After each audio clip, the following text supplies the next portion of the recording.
open borders, shameful abandonment, disregard for human life, the prospect of more mandates and lockdowns, and the list goes on. Now more than ever, we need to stick together. Voting alone is not enough. We must use our like-minded companies that fight for our rights and beliefs. Patriot Mobile is America's only Christian conservative wireless provider who shares your values. Last year, we gave more than $500,000 to conservative causes. With your support, we'll give more than $1.5 million this year. It's time to band together and support companies that truly love America and fight for our freedoms. Will you join us?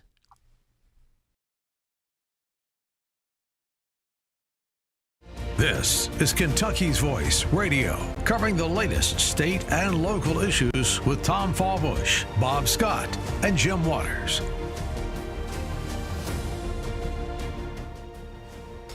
Good morning, Kentuckiana, and welcome to Kentucky's Voice. You're probably listening to us right now on 970 AM.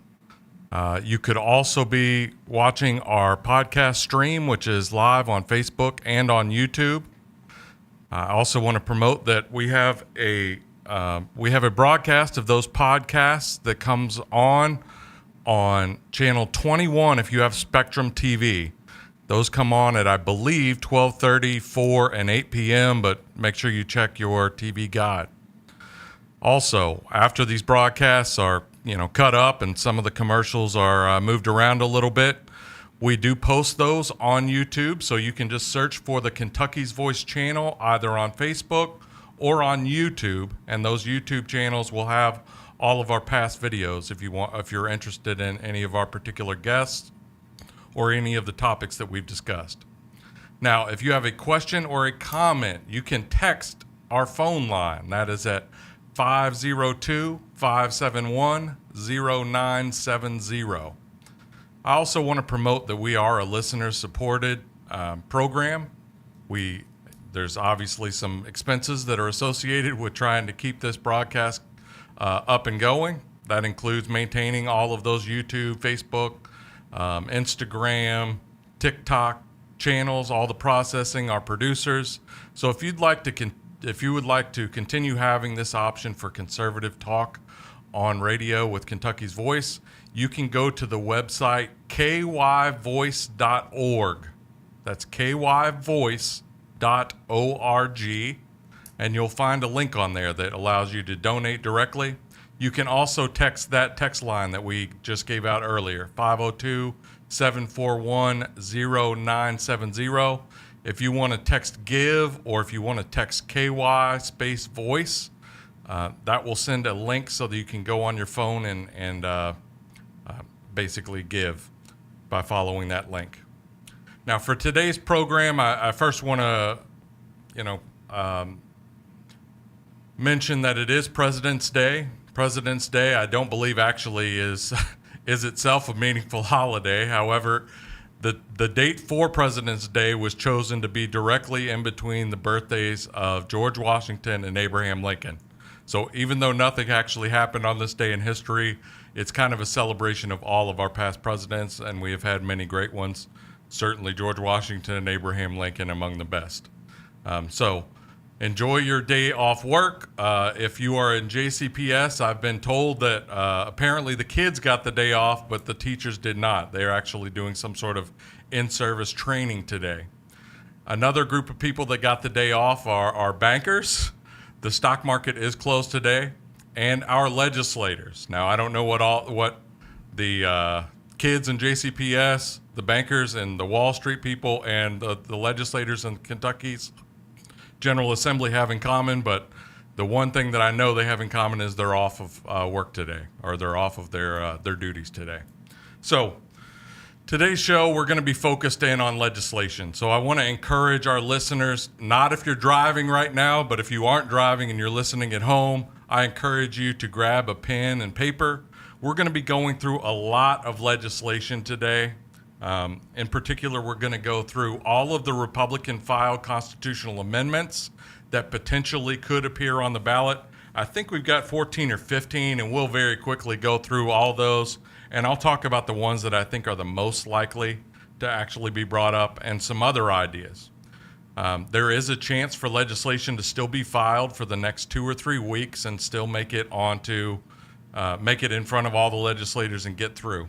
So if you have a great idea for a bill, I encourage you to reach out to your legislators. You can get their contact information by going to legislature.ky.gov. If you select the current session, there will be a menu on top where you can find your legislator and their contact information.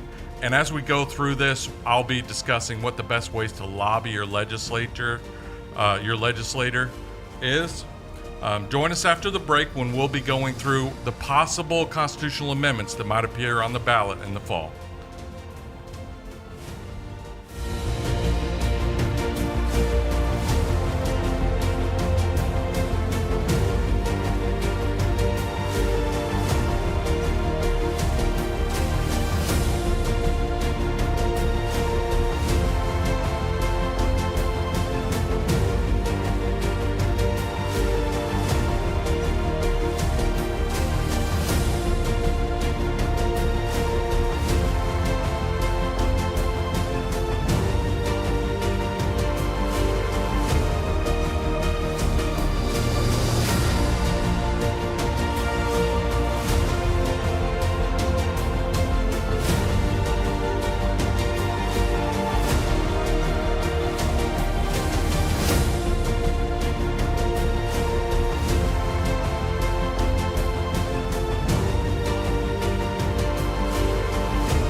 Now, back to Kentucky's Voice Radio, online at kyvoice.org.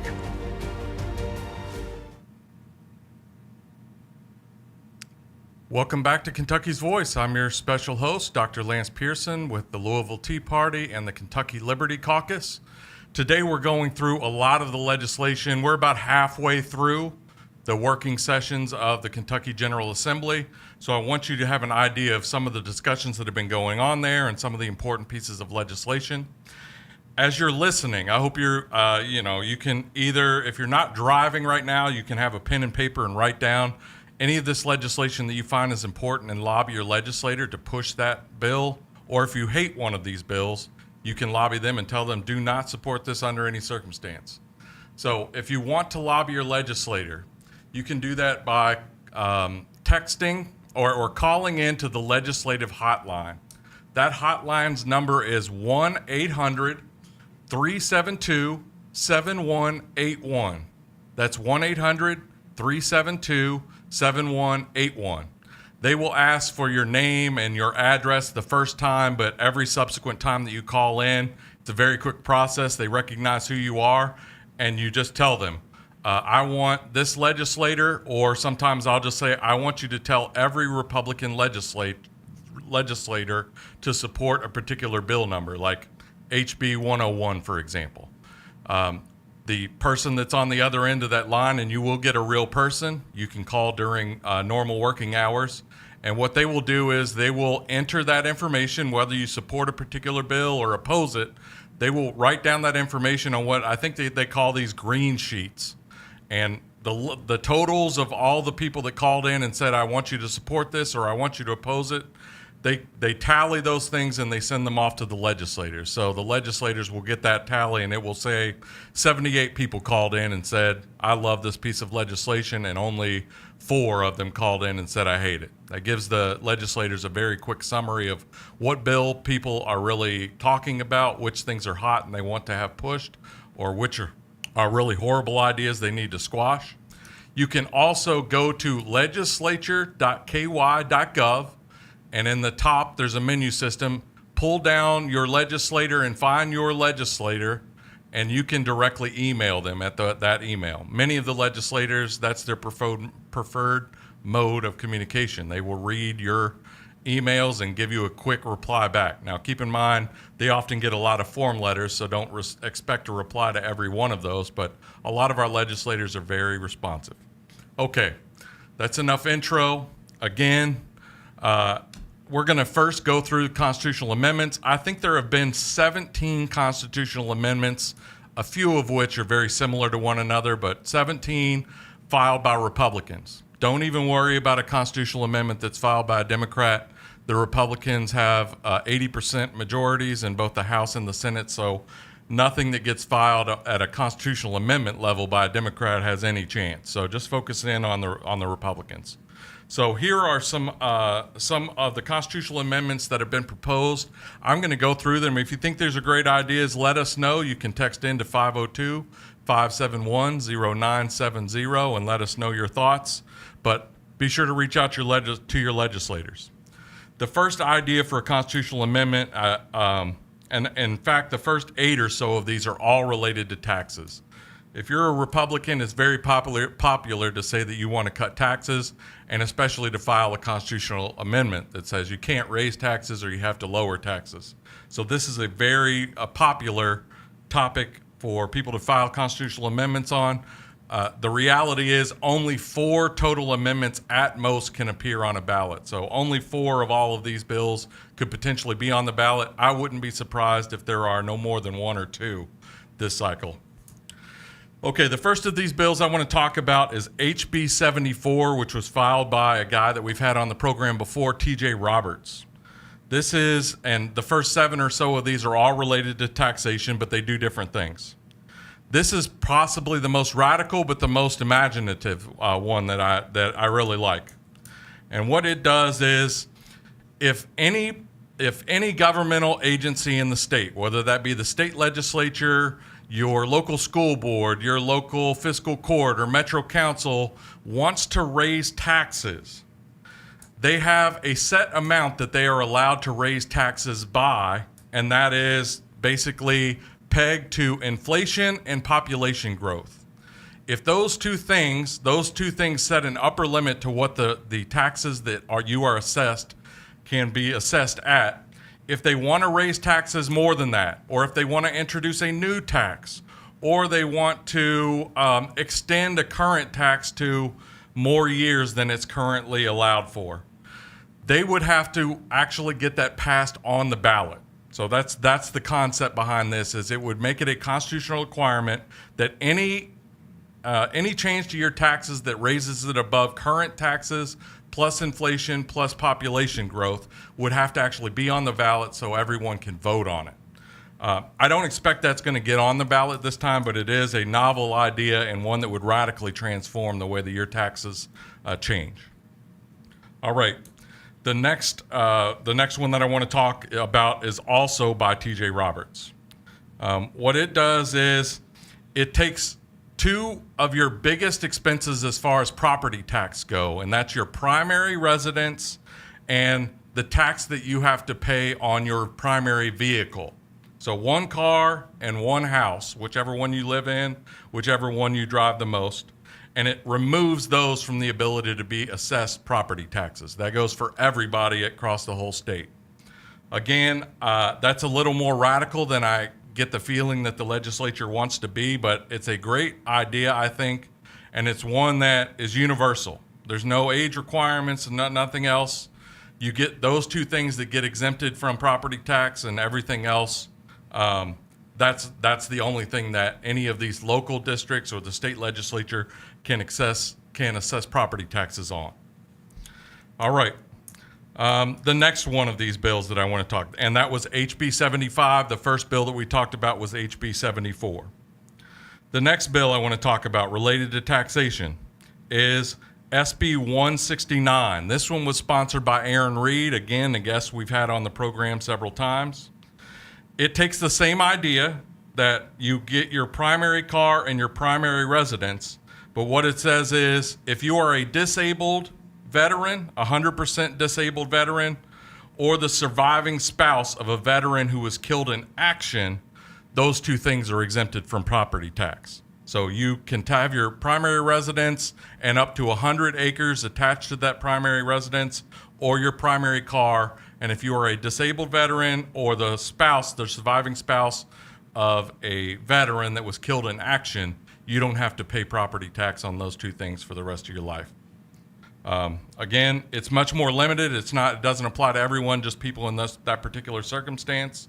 But again, a disabled veteran or the spouse of a surviving war hero, those are both two classes of people that I think we want to make some accommodation for. All right, the next tax-related constitutional amendment that's been proposed. This one is by Jared Bauman. This is HB 233. The last bill was SB 169. So HB 233. Jared Bauman proposes that local governments can sometimes impose moratoriums on property tax reassessments or increases in property tax rates. So sometimes if they want to promote people remodeling their houses, they want to take away the penalty that comes along with that of your house becoming much more valuable and your property taxes going up. So sometimes they will impose moratorium. That basically says you can't do that for the next, say, 5 years after this period. Now, the Constitution requires that any of those property tax reassessments or pauses in property tax raises can't last for more than 5 years by the Constitution. What his bill would do was take that away, and it would allow for indefinite periods that a local taxing authority could impose a moratorium, a pause on any of those tax raises. All right. HB 100 was filed by James Tipton. James Tipton in HB 100 proposes that the current homestead exemption that we have, if you are 65 years old or a 100% disabled person, the first $65,000 currently, this is the current Constitution, the first $65,000 of your primary residence is exempt from property tax. Any of the property tax gets applied to the value of your home and the property that's attached to it above $65,000. What James Tipton's proposal would be is to raise that to the first $100,000 of property value for people that are over 65 or people that are disabled, 100% disabled, and it would exempt the first $100,000. So it's basically an extra $35,000 exempted from property tax. It also would peg that threshold, that amount, to inflation. Now, a very similar bill that was filed by Kim Banta does almost the exact same thing, but it only raises that exemption from $65,000 to $75,000. So it's an extra $10,000, but it again starts to peg that threshold to inflation, so it gradually rises up. All right. So those are HB 100 and HB 245, those last two. We'll continue examining possible constitutional amendments after the break. Join us on Kentucky's Voice.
Now, back to Kentucky's Voice Radio, online at kyvoice.org. Welcome back to Kentucky's Voice. I'm your special host, Dr. Lance Pearson with the Kentucky Liberty Caucus and the Louisville Tea Party. Again, if you want to give to this program and support conservative radio, you can go to kyvoice.org, or you can text KY Voice to our text line, and that is 502-571-0971. We're just going to continue on with our last segment where we talked about proposed Republican constitutional amendments that might appear on your ballot. Again, if you want to advocate for any of these things, probably your easiest way to contact your legislature is to just call the legislative hotline. That is 1-800-372-7181. A live person, if you call during normal working hours, and I don't know if it's actually open today because we're kind of on a federal holiday, but certainly during the normal work week, you can contact them and you will talk to a real person, and you just want to tell them the first time your name, your address, so they know what legislator is yours, both in the Senate and the House. And then every subsequent time, they quickly will just take down which bills you're supporting or which ones you're opposing, and they will write that down and forward it on to that legislator so they see those totals. So that's 1-800-372-7181. Okay, picking up where we left off. We have 4 more bills, but 3 of these are very similar that are related to constitutional amendments that allow for a reduction in various types of taxes. So the next one we want to talk about is HB 242. This is a very unconventional one and slightly complicated, so let me go through it. Richard White was the sponsor of this one. What it does is it exempts a portion of the property tax that disabled veterans or first responders in the state of Kentucky would have to pay. And the schedule is the first 40% of their primary residence would be exempt from being taxed if you are a fully disabled military veteran. 30% would be exempted if you are a fully disabled Kentucky first responder who was injured in the line of duty. The first 20% would be eliminated if you are a 10-year veteran or more in the military, regardless of your disability status.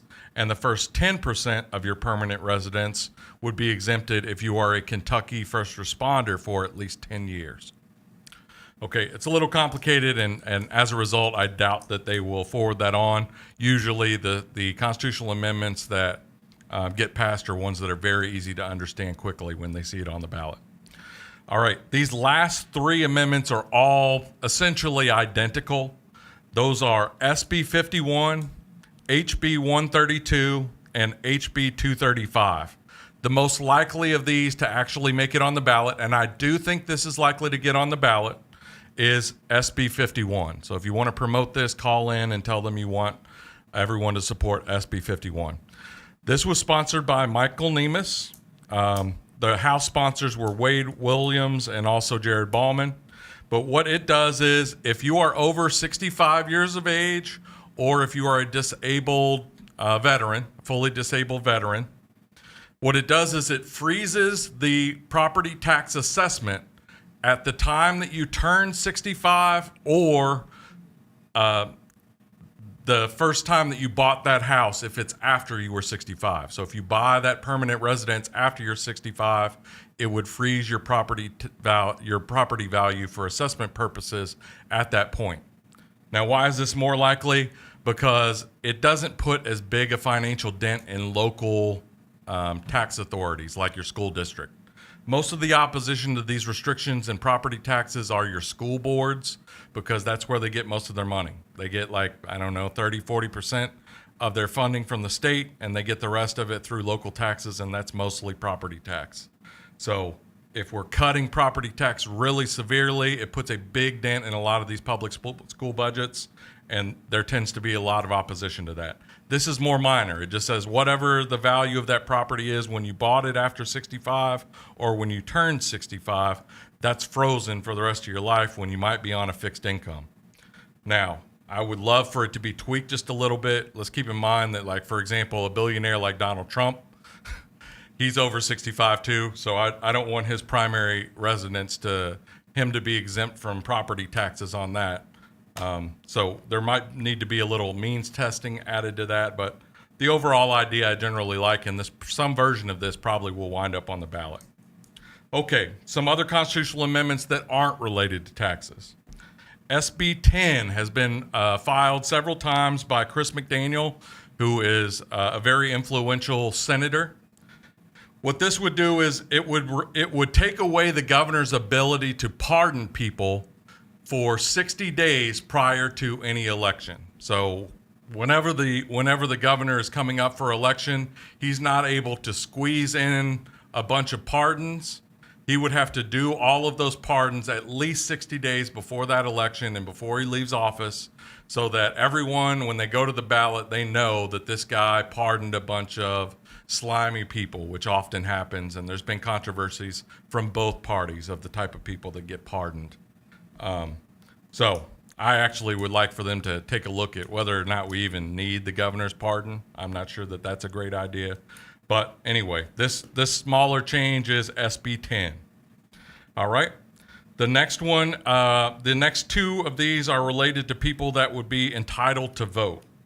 SB 79 and HB 216. So SB 79 and HB 216 both take out an offensive part of our current voting restrictions.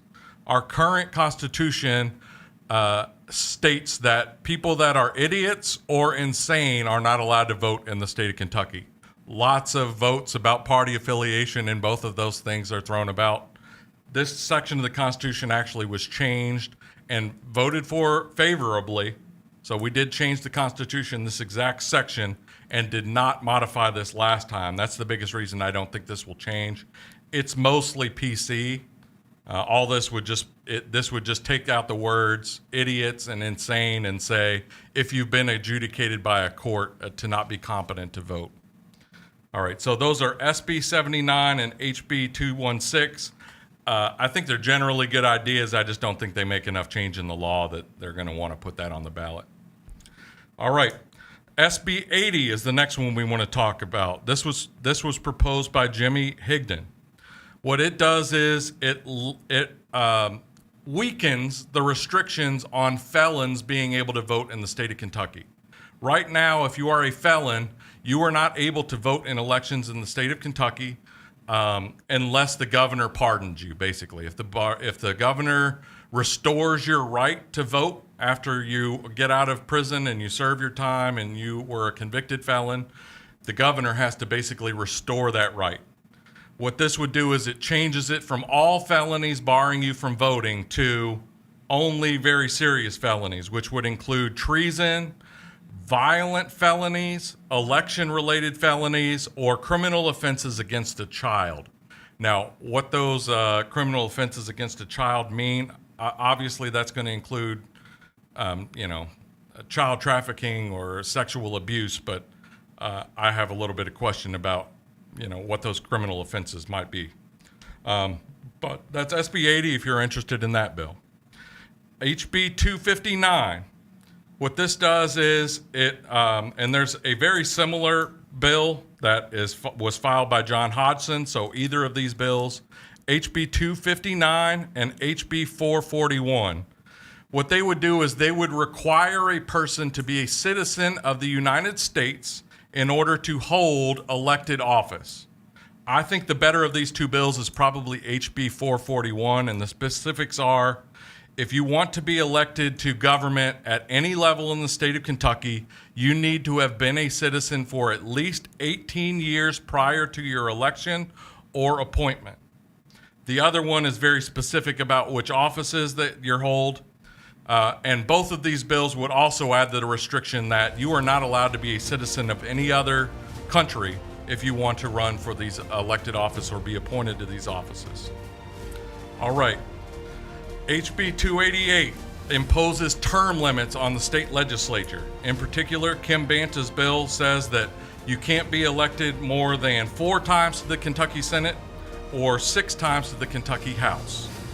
All right, join us right after the break. We'll finish up this and we'll talk about new bills.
Back to Kentucky's Voice Radio, online at kyvoice.org.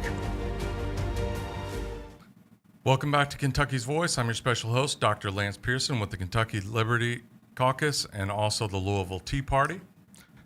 We've been discussing in the first two segments constitutional amendments that have been proposed in this cycle. If any of these constitutional amendments were approved and for admission onto the ballot, those will appear on your ballot in the fall. I don't expect more than maybe one or two of these, although there could be up to four if the legislature just felt frisky this time and they really wanted to push it. There is a limit of four appearing on any given ballot.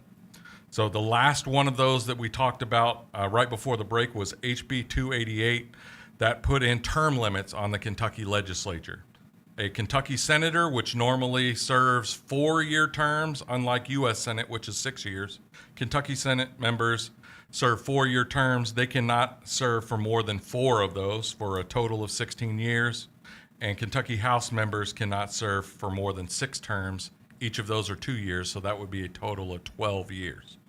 There is not a combined restriction. So it is possible for someone to serve 12 years in the House, 16 years in the Senate, and we have a term limit bill where a person can serve for 28 years in the state legislature, which doesn't seem like very limited as far as terms go. So I think that one probably needs a little bit more work before it makes it onto a ballot, but there's a good chance it would be popular if it did get on there. The last constitutional amendment that has so far been proposed by a Republican was proposed by Kim Holloway. Kim Holloway in HB 413 makes it the law that both the governor and the lieutenant governor cannot serve in those roles for more than 8 years. Now, a lot of people got the question, I thought Andy Beshear couldn't run for governor again. The current law says that you cannot run for more than 2 consecutive terms. So it would be possible right now for Andy Beshear to term out, maybe run for president, whatever it is that he wants to do with his life, and then come back in 4 years and try to serve as governor again. This would restrict that. It would just basically say you get 8 years, that's it. There's no, it's not a consecutive term thing. It's just you got 8 total years. Okay, now on to other bills. The most likely bills to pass at this point, and again, for the next 2 to 3 weeks, bills can still be filed and have a legitimate chance to, work their way through the legislative process if they're really good ideas and they've got good support. But the ones that are most likely to pass are ones that have actually already made it through at least one of the chambers. A Senate bill that's already passed the Senate, a House bill that's already passed the House. They just have to go through the same process and pass the other chamber. If they do so without any modifications, it goes to the governor, and even if he vetoes it, they can override it and it becomes law. If they make some changes to it, they then have to have a concurrence vote that basically says this is the version that we're going to go with. And then if they can't agree on that, they have free conference committees, and it's all just a big mess. But anyway, at this point, if a bill is passed one of those chambers, that's a good indicator that it's going to at least it's more likely than other bills to get a chance to be heard. So what are some of those bills that have a heightened chance of getting through, and ones that you want to focus on? If you really don't like one of these, now's the time to call in to 1-800-372-7181 and voice your opposition to it. Or if you really like it, this is also your chance to say, hey, this Senate bill passed, why don't we just have a floor vote? Rush this thing through committee, don't make any major modifications to it, get a floor vote, and if it passes, we're good to go. Okay, some of these bills we've talked about in the last couple of weeks. I want to remind you can go to YouTube and see our past coverage. Last week we talked about some of these bills with Steve Doan, and the week before we talked with both Savannah Maddox and Aaron Reed about some of the bills that they're filing this session.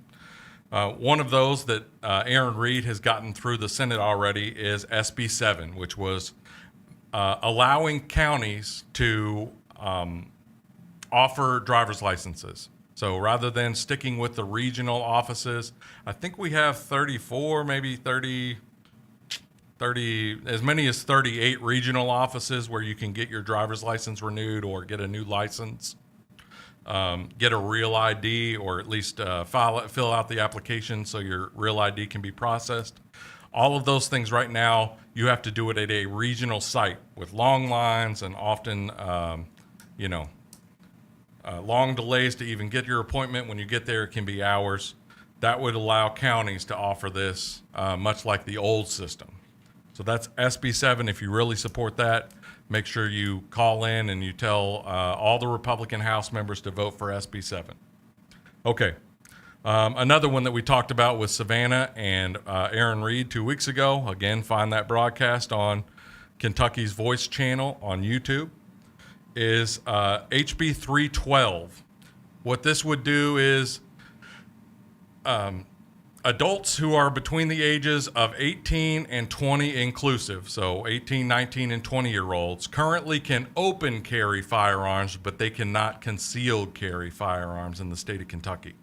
Every other person, assuming they're not a felon or they have some other reason that they're not allowed to have a firearm, is allowed to concealed carry. What this would do is it would allow them to get a license, those 18 to 20-year-olds, to get a license to concealed carry. I think this is especially important for young women. They don't like to walk around with, most young women don't like to walk around with a gun on their hip. They think it's going to get taken away and used on them, but they would be much more likely to use it if they could conceal carry so everyone didn't know that they had a weapon on them. But if they get attacked, they would have that as a resource.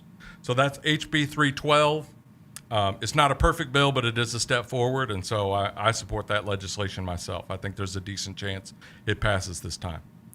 Another important bill that we haven't had the sponsor on yet, but I hope to, is HB 4. This is from Mary Ann Proctor, a Northern Kentucky representative.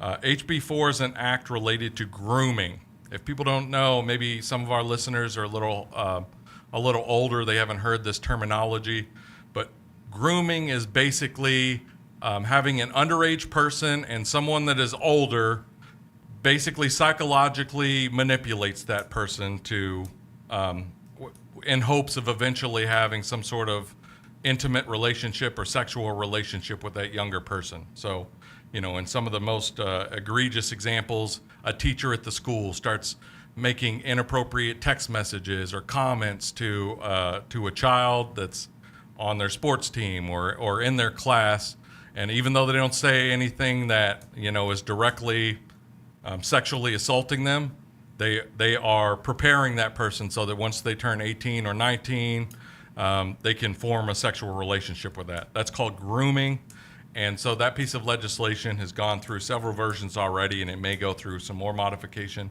but it basically makes that a crime. That predators preying on young people will not be tolerated in the state of Kentucky. I think the general idea is really good. All right. The next bill that we want to talk about. This has already passed the House, much like HB 4 and HB 312 already passed the House. Jason Nemes, it basically filed a bill that would increase the penalties for human trafficking. Most people, and we've talked about this in previous episodes, like when we had on Larry Coleman and Alex when we were doing our discussion of some of the ministries that are happening in the city of Louisville. Louisville is a hub for human trafficking, not only because it hosts a large farm machinery show and also the Kentucky Derby, which are major media events where lots of people come in, and it's a very easy venue for people to child sex traffic or traffic other human beings. But another reason is just because we're so centrally located. We have so many interstates that people from all over the country, I think we're within a day's drive of something like 70% of the U.S. population. So Louisville is a hub for human trafficking, and this would essentially increase the penalties for that. All right. HB 366. This is by DJ Johnson. What this does is it bans computer-generated, AI-generated child sexual abuse material. It basically mandates a full sentence for someone just like this is any other type of child pornography. And so I don't encourage you to look up any of this stuff, but the stuff that AI is doing, and every year it gets even more realistic and disturbing. How easy it is to generate things that would ordinarily be illegal, but you can generate a fake image. And so what this would do was it would make that essentially equivalent to child pornography trafficking. Now, we do want to make some restrictions so that we're not restricting free speech, but it isn't free speech when you are when you're generating child pornography or trying to exploit young people. Okay, another important bill that's already passed the House is a bill by Emily Callaway from South Louisville. This, what HB 50 does is it sets up a much more streamlined process to remove people who are unlawfully occupying real estate. So like a common term for this is squatting. Most people don't know, but it's actually quite difficult if someone just takes up residence in a house that you might have up for rent. They pretend that they have paid you any kind of rent, and therefore they have eviction protection in the law. This would streamline some of that and allow a landlord to get a person out of a property when they have no business being there in the first place, and generally they should have no legal right to remain there. Okay, another important bill that's already passed the House, and it's a great bill. I recommend you call in and advocate for this. Tell your Republican senators to support HB 253. This is by James Tipton. James Tipton basically requires that Kentucky public schools use science-based reading methods.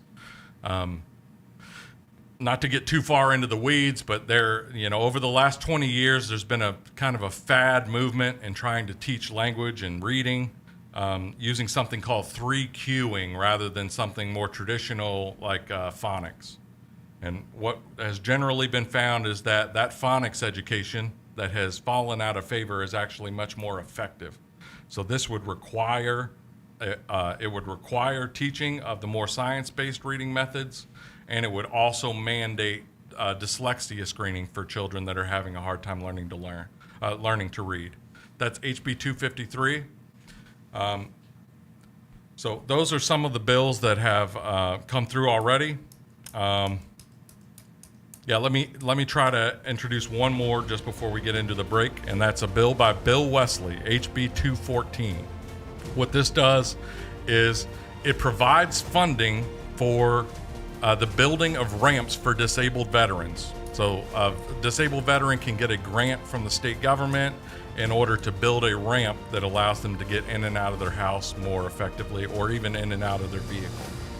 Okay, that's HB 214. We'll continue talking about these important bills when we come back from the break.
to Kentucky's Voice Radio online at kyvoice.org. Welcome back to Kentucky's Voice. I'm your special host, Dr. Lance Pearson.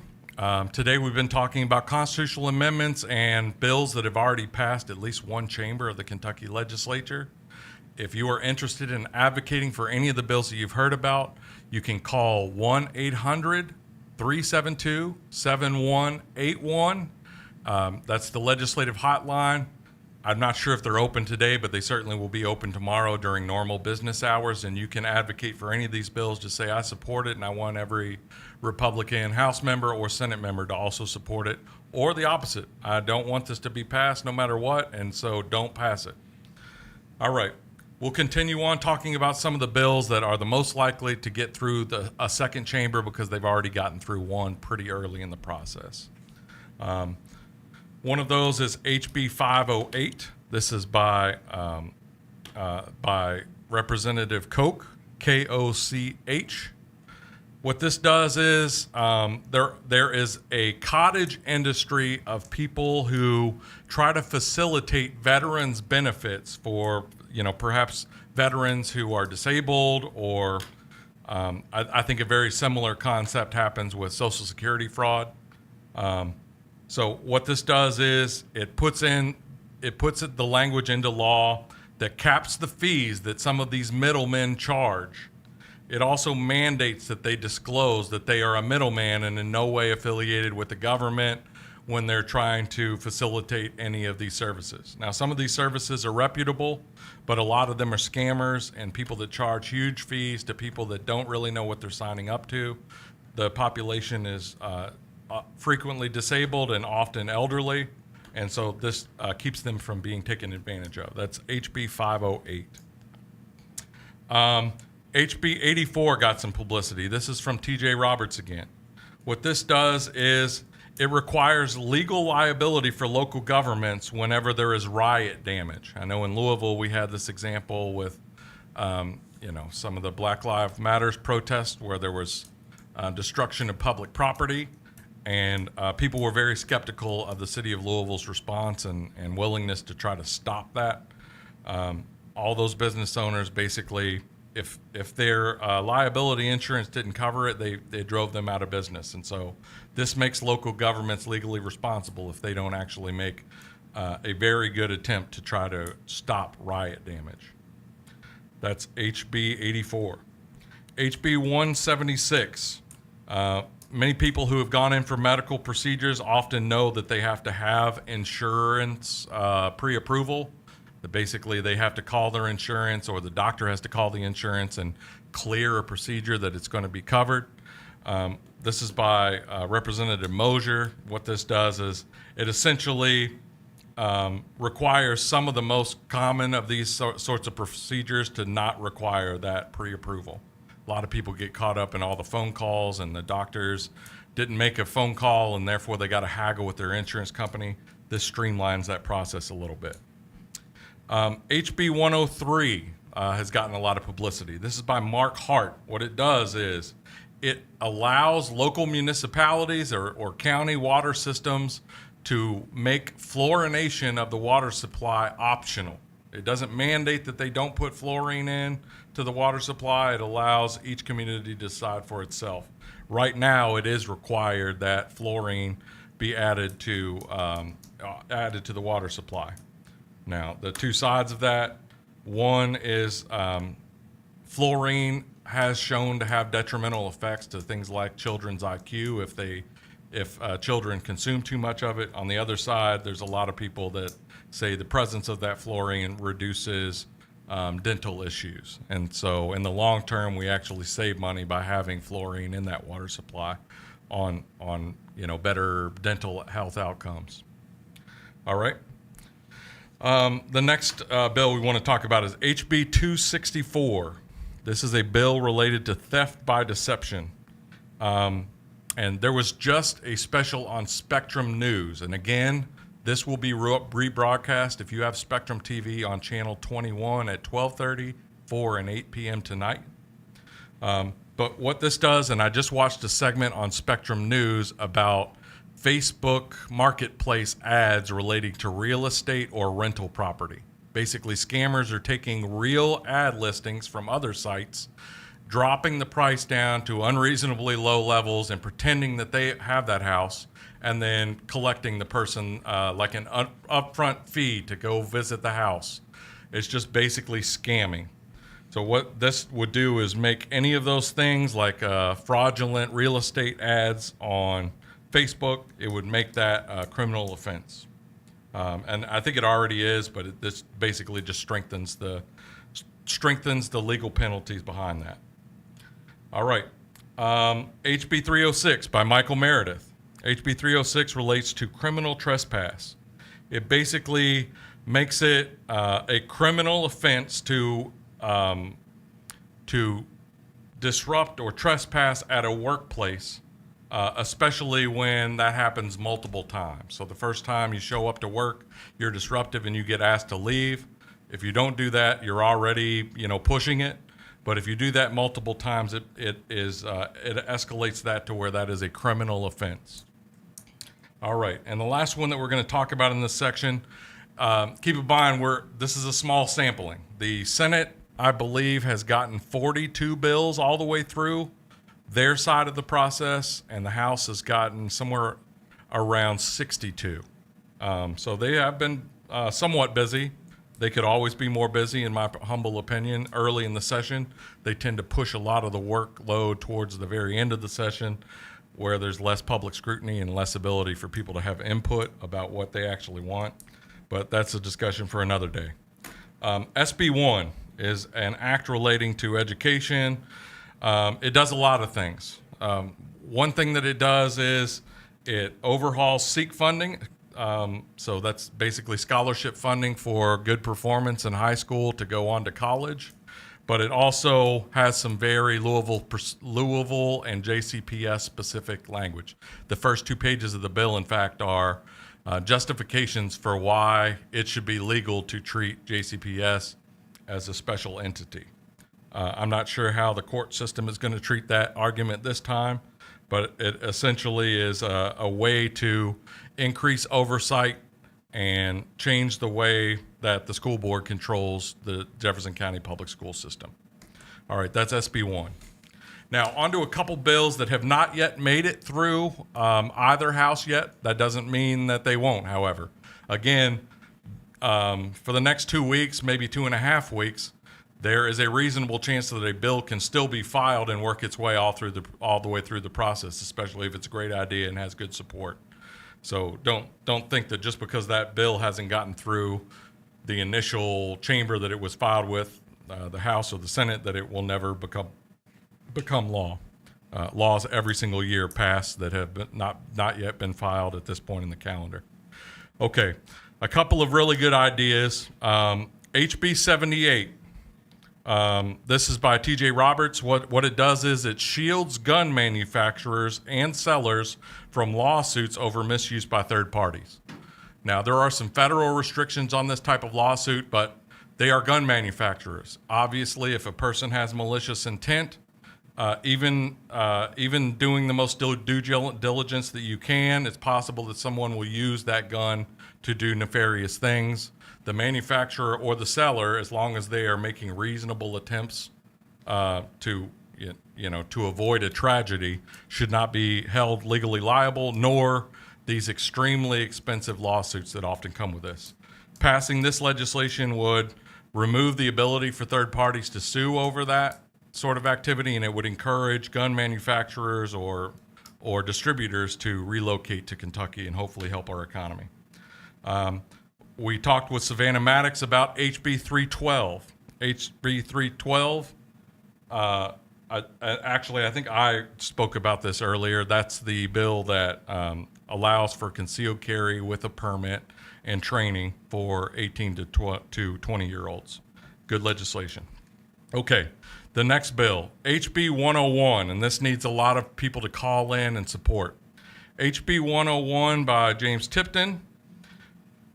Establishes or reestablishes an exemption from sales and use tax for religious institutions. And we've talked about this on previous episodes, I think this is one of the most important, subtly one of the most important bills.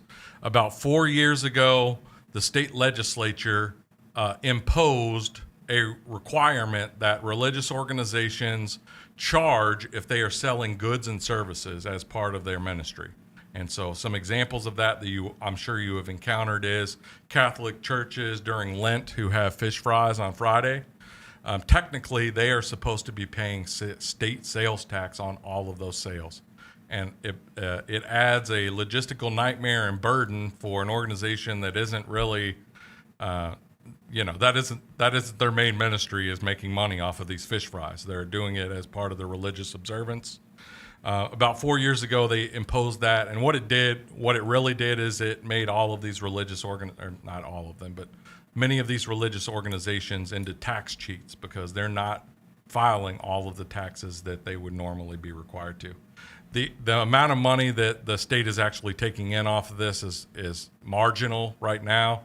Let's just do away with it. As I've said before, there was a very famous Supreme Court case in the early 1800s that basically said the power to tax is the power to destroy. And so we don't want the government to be able to destroy religious organizations through weaponizing the tax code.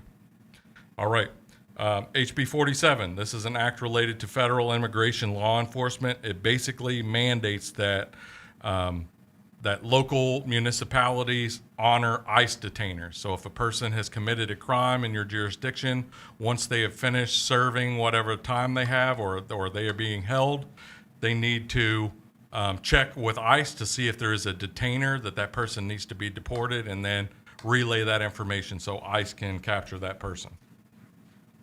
All right, and the last two bills I want to promote. There is a bill by a Democrat that I actually want to propose, and that is HB 27 by Lindsey Burke. Now, this isn't a novel concept. I would say probably about 40 states have this, but a lot of people want to give to their child's eventual college fund, and they can do that through what are called 527 savings accounts, which are tax advantaged. The state of Kentucky has those, but they don't give any tax benefit for people that fund those.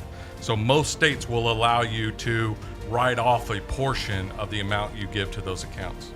And the last one I want to talk about is SB 26 by Lindsay Tishner, which removes DEI influence in K through 12 education. Call in and demand that SB 26 get advanced. All right, be sure to check YouTube for this video afterward for any of the content that you saw today. Get involved.